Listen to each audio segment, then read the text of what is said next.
everybody. Hi, Good to see you Melissa. all again. Good to see you all again. It's time for our AISH podcast. We're missing Catherine, but you will see her, I know, at some point. She'll probably record one of her own or with Kelly again. That's happened before. Anyway, even though she's not here, we're going to have a lovely little conversation. Today, I'm going to talk about hypnosis for smoking cessation. I trained with Kelly, who's right there. And so we have some pretty common philosophies about smoking cessation, I think, although she might have some new tricks that she can share today. And I know Susie's got some too. Now, I personally do not handle smoking cessation with spiritual processes, but that's not out of the realm of possibility. So if I felt like a client was open to that and would need that, I certainly do. But I think that just talking about this topic for our spirituality group is good anyway, because I have I've heard from some other practitioners that do a lot of spirituality work. They're a little shy of doing some of the clinical work. So we wanted to talk about that today and bring that kind of into a fuller picture for everybody. So I'm sure there are spiritual practices that can be brought in for clients to do smoking cessation if that's what they would choose. But I don't. I offer a 4 session package for people who want to quit smoking. When they call me, we talk about that on the phone, and I recommend that they, however much time they have between when they call and when they book the appointment, I ask them to start weaning down on their cigarettes or whatever tobacco product that it is that they would like to quit. But we're talking about cigarettes right now, so that'll be the word I use. So I have them wean down and tell them that I would like them to not smoke the day they come. And some clients do that, and some clients don't do that. So whatever happens is fine. So then, of course, it's it's been interesting, and I learned from Kelly, and Kelly is right. People who want to quit smoking, they just want to quit smoking. They don't necessarily want to go digging back in their childhood with age regressions and processes like that. They don't seem to be as interested in like emotional healing. They just want to quit. So the sessions are very focused. My first one is my favorite one. After we do an intake, we do still want to find out what is their biggest fear if they continue to smoke. Getting their biggest fear is a really good way to use some powerful processes to help their subconscious understand how serious smoking is. And then we also want to get a good picture of goals and what it looks like for them to no longer be a smoker and how they think that that's going to go for them. So, really get some good positive imagery from them or whatever their feedback is about that. So, the first session almost always is by using what we call the red box process. We have the red box, we have the circle of excellence, and we have the center of decision making. So I'll talk about those in a little bit. But first, I take them through an induction that takes them through a museum that has a lot of really good imagery and depth to it. Take them through the Hall of Non-Smokers so they can connect with that lovely energy that's already available in the collective about people that have already quit and taking on all of those really positive qualities to help them. Then we go do the red box. Now, the red box, I actually really love to do the red box because whatever their biggest fear is gets put into that red box. And I have some knowledge about anatomy and how the body works. So I also pile on some pretty nasty, gnarly, let's just say I go there with how ugly this can get. So if someone is afraid that they're going to get lung cancer, I can really be descriptive about what that would be like for someone to go through lung cancer. Um, so that's my favorite because I like to um, I like to really help them understand what it could be like while they're in that red box. So I actually have them step into that red box, all their fears and worries and physical ailments, anything that could be attributed with continuing to smoke gets in that red box. If they're worried about dying or being a burden to their kids, that all gets brought into there. So whatever their greatest fear is, we really want to hone in on that. So their subconscious says, oh my gosh, this could happen. I thought I was giving you a 10-minute relaxation break every time you're feeling a little stressed out or whatever their trigger is. So really getting the subconscious to go, oh, we have to stop this now. So we have them in that red box for a little bit. We dig and we poke and we make it nasty. Have them come out. Ooh. And you can see on their face when they are in it with you, they are just, and they're, oh, it's brutal. They're just squirming to get out of there. So take them out. And now we're looking at that circle of excellence on the other side of them. And I always imagine in my mind, it looks like there's champagne bubbles of energy in the circle of excellence. And when they stand in there, they automatically get lifted up, and all of the positive qualities and the good experiences that they're anticipating when they quit smoking are in that circle of excellence. So we really compound that, really make that vivid, let them hang out in there for a little while. And while the red box is icky, the circle of excellence is light and bubbly and amazing and really can stretch out, doing future pacing, all kinds of wonderfulness. Take them back out of there, back into the center of decision making. Take another look at that red box, and it's disintegrated and it's starting to look really sick. And that box just gets sicker and sicker the more you go. So you want to repeat that process of going into the red box at least 3 times. I like to do 5 if they can handle it. By the time I know, by the time we're uh it's getting really sad looking over there, they're just like, oh, don't make me. And they do. And then we, of course, and I've been lately having them destroy the red box when they're all done. When they've had it, they can't take it anymore. I have them choose whatever way they would use to destroy that red box. And then all that's left is the circle of excellence and the center of decision making. So, I make it really clear anytime they're in that center of decision making, they get to choose what they're going to do. But hopefully, all of that reinforcement we gave them from the red box and all of the positivity from the circle of excellence and the future pacing and letting them experience what their future is going to be like without those cigarettes. They know what it's going to be like. And I love when somebody's, talking about, oh, I'm going to be playing with my grandkids and we have enough oxygen to run after them or whatever the positive thing is. Um, so that's my favorite first session. As I said, I do a package of 4. My second session, we're either going to do programming or NLP. I usually prefer programming. Third is going to be some eye movement therapy. And just in case people don't know what the eye movement is, we are taking big, wide fingers, having them follow our fingers with their eyeballs only, making some passes and getting that in. So this is an awake hypnosis, the eye movement. And we're talking about ditching that habit, again, creating new, really good habits, replacing the old smoking habit with some better ones. Maybe some movement. I have people who are afraid they're going to gain weight. So I do my best to add some reinforcement in for that too, but I tell them you're trying to double down on your session now. So um, we'll see. And then I'm going to do a parts therapy as well. So it's that red box, eye movement, parts, and then we're doing a programming in there somewhere. I have taken to recording my programming session for smokers, and then I will send that to them after they complete their last session. So I just record it while they're in the room with me. I tell them I'm recording it, and I'll get that to them later. So I actually really like to do smoking cessation for people. It feels like a really valuable process. And I tell them right up front, they have to be really ready to do this. If they're not ready, it's not going to work.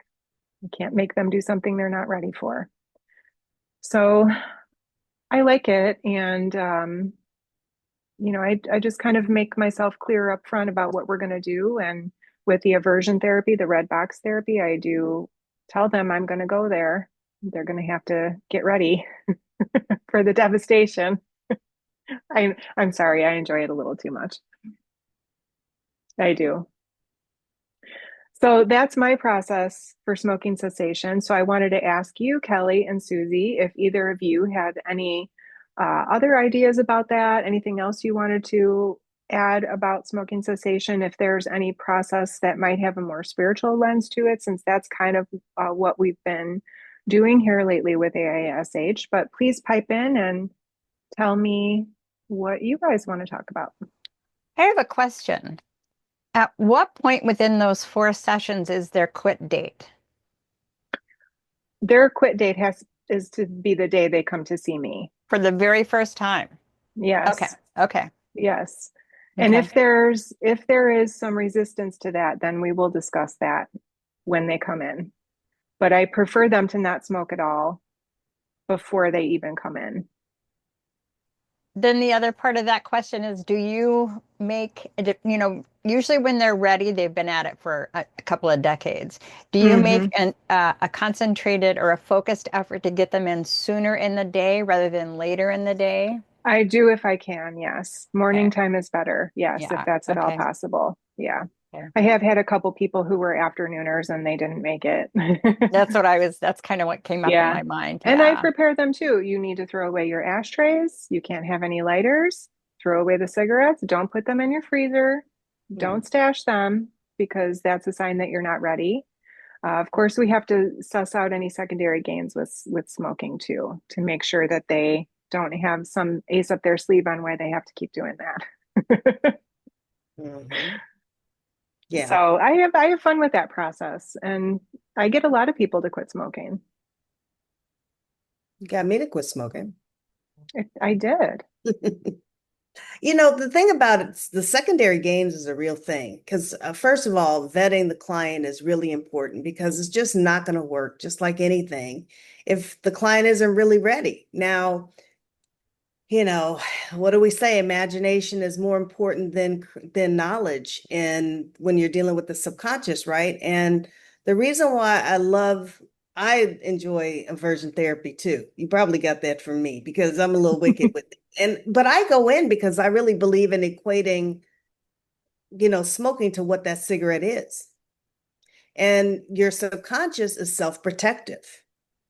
So you're speaking to the place that can be the best supporter, cheerleader, and advocate for them to be now and forever a non-smoker. If you're doing it right, if you're making a big emotional event, right? Which is what happens when we seek these self-sabotaging behaviors. So using this modality is really, really an effective one for people. And I always say, if you were to ever pick up a cigarette, and even put it in your mouth and light it, it's going to feel like you are licking the bottom of that nasty red box. So I take a little bit of pleasure, but you're saving lives here too, helping Hmm. people to do this, or you're help guiding them to saving their own life, I should better say. So, you can have a little fun with it. We want to use the subconscious, every bit of it, for what its job is, and that's just to protect us. So you really want to make a big emotional event because that's how we experience shifts at a subconscious level, at an emotional level. You really have to appeal to their big emotions in order to move the needle with it. I will say this as far as the spiritual component of it, which was your question. You can do a lot of cool and interesting things in parts work. You can bring in parts work, especially when they have a Hmm. secondary gain, but you can also bring in their guide or source or whatever that they align with spiritually, an angel, whatever you want to call it, to help to show them what their greatest power is, to take them beyond their human lens and to know what their capacity is. Because we're all limitless, especially when we're working within the subconscious, right? So that's a great modality to do it. But also spiritually, you can also take them into future progression and show them what life is like when they reclaim their power too, now and forever non-smoker. When you show people themselves successful, then their actions tend to align with that. Hmm. Good suggestions. What about you, Susie? I have included the spiritual component. If the client is amenable, that's one of the things that I kind of suss out in the first session. what are their spiritual beliefs? Because I'm not going to talk about guides and higher self. If they're a Methodist who goes to the church and a Bible thumper, I say that lovingly, Sure. every Sunday, right? I don't want to offend anyone or any of that. I align uh, my approach that way with what their beliefs are. I do incorporate the spiritual element. I can call it different names. It doesn't have to be a guide or an angel or the higher self. It could just be their inner spark, that wise advisor that lives within, that falls right into the parts therapy too. So I have found that there's ways to do that. And then I have found clients who like it was mentioned before, those who come in for smoking cessation, they want in and out and they want it done. And one of the ways that I find out about that, and this is not on the spiritual element of it, but this is how I vet my clients. And I tell them straight up, I ask them, there's a percentage of you that really is ready to release that habituated pattern. And there's a percentage of you who's reluctant and a bit fearful. What percentage of you is really got skin in the game, really ready to turn loose of it? And if they say anything below 70%, I tell them, and then I ask, what motivates you now? Is there a spouse, a girlfriend, a doctor, an employer that's kicking you through my door? Because those are the circumstances under which it won't work. Don't waste your time. Don't waste my time. Don't waste your money. Come back when you're above that 70%. And so I glean them out because a couple of reasons. One, I want them successful and I want them out there ranting and raving about hypnotherapy. And those who are, come in kind of one foot in, one foot out, they're more than likely going to be unsuccessful. They're the ones that's going to be out there. Well, I tried hypnosis, it didn't work. Mhm. And I want everyone who leaves my office to sing the praises of this healing art. So Not on that's our another, watch. They're not going to say that. Nope. That's why you vet them, yeah, exactly. Yeah, right? Yeah. yeah, Wow. That's also there are people that there's more than one way to skin a cat, right? yep. Even when you have somebody who they come in your chair and let's say that they really say, I really don't believe that I can stop today, right? You want to take people where they are. Sometimes they're ready, but they just don't know what they don't know. So you can move the date, you can establish a date that they are now and forever going to be a non-smoker. And you can have that within the parameters of the sessions that you are recommending for them. I usually do a 4-session protocol. So somewhere between session 1, 2, or 3, they need to have that date in there so that we are by the last session, they would have shown some time where they're successful at it. So that's something you have to receive them where they are too. And if Mhm. that's kind of a feel thing, a felt thing. The other thing that I'm going to say too is that when you're right, smokers are a different type of hypnotherapy client. They don't want to touch the emotions. No, They no, no. just, to your point, Susie, they just want to get it done, right? Well, here's the thing.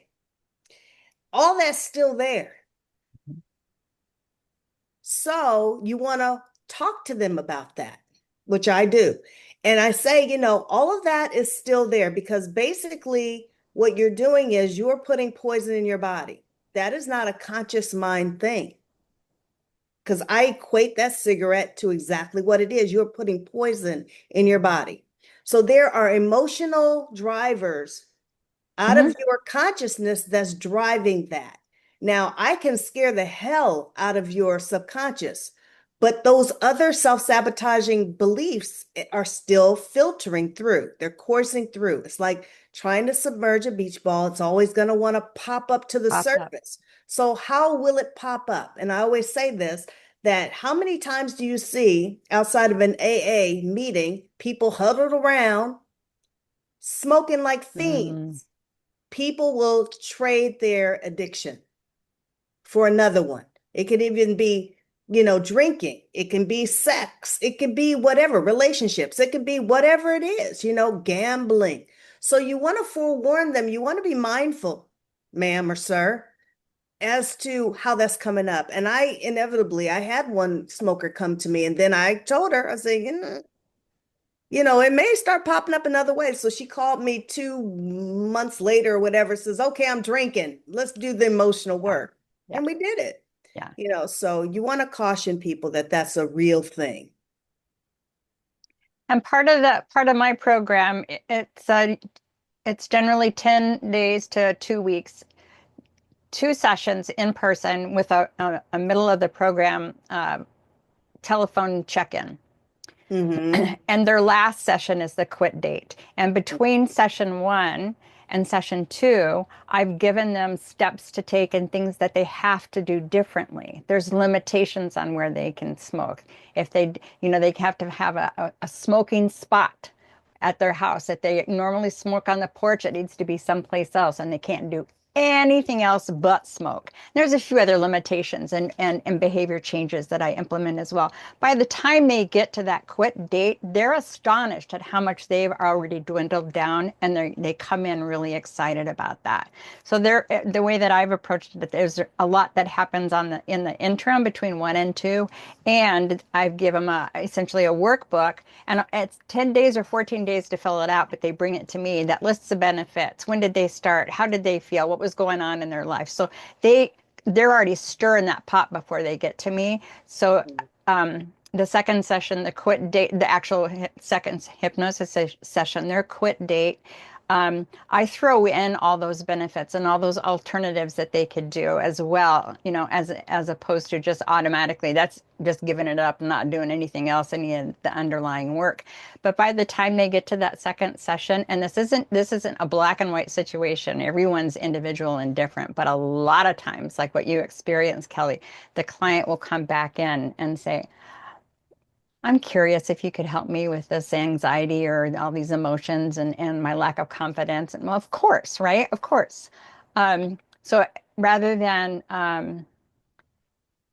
so they cover that and they have some realizations as they're filling out that workbook Yeah, anyhow. And those are the things that we get to great talk idea. about the second time. Yeah. It's a great idea. I don't know Yeah. how you two feel or how you practice as it relates to, because there's the re-education part with the processes in hypnosis sessions for the subconscious, but there's also there's a re-education, but there's a reinforcement part. So I will give people recordings that I charge them to listen to it, not charge them. I tell them, I don't charge you for this part. We're all adults. I'm going to give you a recording to listen to for 90 days. And I have them commit to listening to it. You don't even have to carve out time in your day. You can just go to sleep with it. It's going to do the same job. But I will not give it to anybody. First of all, people have to pay for their smoking cessation packages. I want them to commit, because a lot of people will, if you give them to new practitioners in the first session, give them a recording, they're not going to come back. They're not going to come back, and they're going to go away saying she didn't help me or he didn't help me. And again, to Susie's point, you do not want that on your name. So I always give it to them at the end. At the end. Or after they, well, yeah, I'll give it to them at the end, usually between session 3 or 4. Well, how do you guys handle that? Do you give them recordings or do you not do that I usually record a programming in the office and I give them their recording on the last sation. on the I don't. last? I Okay. don't record anything Okay. in session at all.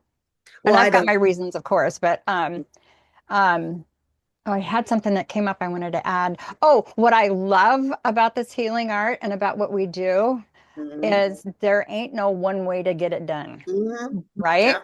We, all three of us do it a little bit different, and all three Mhm. of us have successful clients. And that's one of the things that I tell people, potential clients who call about that. They say, how successful are you? And I said, I'm damn successful. Yeah. But I ain't the one, I am not the one that, it's not my job to make you do that. I know what Yeah. to do to facilitate that process. But all of my clients that I've worked with have been successful. So if that's your question, very successful in terms of the program that I have. But I am successful. And your success with your commitment doesn't reflect on my success at all. That ain't Yeah. mine, right? So I make it really clear to a lot of them. And that's why I'm so firm about the way that I vet them and screen them before they come in. Uh, Well, Melissa, we talked a lot on your topic, didn't we? Hey, I think that's great. That's what I encourage that. I am not going to be, I have nowhere near the amount of years of practice that you ladies have. And so Oh, you from got some under I've your belt pretty I've well got by some under my now. belt. You sure I do. do. I have some, but you guys are veterans and whatever expertise I can offer, I'm happy to do it. But I know that you guys have some gold nuggets in there that people need to hear about. And I wanted to talk about this one, especially for people that are shy of doing more clinical work and mm, the new therapists, because I can remember when I was a new therapist that I felt so responsible to make sure people were going to quit. And Hmm. I don't feel that way anymore. I don't remember when it happened, but I am very clear with my role and what their role is. But, you know, I remember thinking that, oh my gosh, I am going to help them quit smoking. I better be perfect and, taking on that. So let's talk about that spirituality perspective from the hypnotherapy practitioner's point of view. I can't take that on. mm, I think maybe that should be a topic for one of our podcasts, frankly, because you bring up a really good point. What's their role and what our role is? So for the Mhm. early practitioner to really get that soon, Mhm. when they begin, starting their work, that can be such a benefit. I try to incorporate that into my training so people don't take on things and so that they really set themselves up and their client for success. And maybe that's a good topic for future. I agree. mhm. I agree Agreed. it is. Yeah. Well, thanks everybody for pitching in all of your knowledge. Susie, I love your ideas. I Mm, making great them to hear. more literal with the workbook. And I Mhm. mean, I'm Kelly and I talk about those things with them before they come in, but yours is like, no, we're going to follow this. I love it. Yeah. Cool. And it gives them a chance to really Yeah. Hmm. process and be mindful of what's happening once that they don't have that vice. What are those emotions that are still coming up that they still need to deal with? And that's just going to validate what it is Hmm. that you said. Yeah. Yeah, I Right. And do. also, go ahead. It does come up often in my conversations with those clients that, you think you're getting a 10-minute smoke break, but really what's happening is you're decompressing or separating yourself from some emotion that you have going on that you're just not aware Mhm. that's there. Mhm. So this is a multi-layer situation here. Yes, Absolutely. For sure. let's get you to quit smoking, but there's more to it than just this, you know. Great job, Melissa. Yep. Good Well, point. All Thank you. right, ladies. Thank you. Well, well, it was great to, yeah, that wraps already up that went fast. it sure did. Okay, until the next time, All everybody. right. See Thank you you. next Thank time, you. everybody.